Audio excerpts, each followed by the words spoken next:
How to clear and start over in TurboTax Online. Hey guys, welcome back to our channel. In this video, I'll be showing you the ways to clear and start over in TurboTax Online. So for that case, first of all, log in into your account by entering your credential.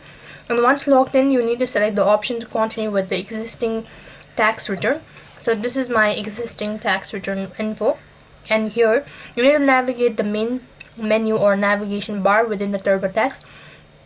This menu typically appears at the top right hand side corner of the screen, or else you could also scroll down and then you can click on next, wage and income, and then you can find this option as finish, or just go ahead and tap on review and sign in.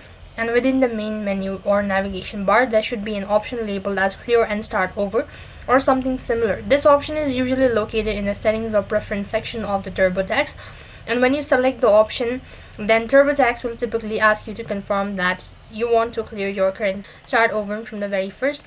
You can review the promotion, you can review the following information carefully, and once again restart your account, and once again you can restart it. So that's how you can clear and restart in TurboTax Online. That is all for this video. I hope the video was helpful. Make sure to like, share and subscribe to our channel. Thank you for watching. See you in the next video.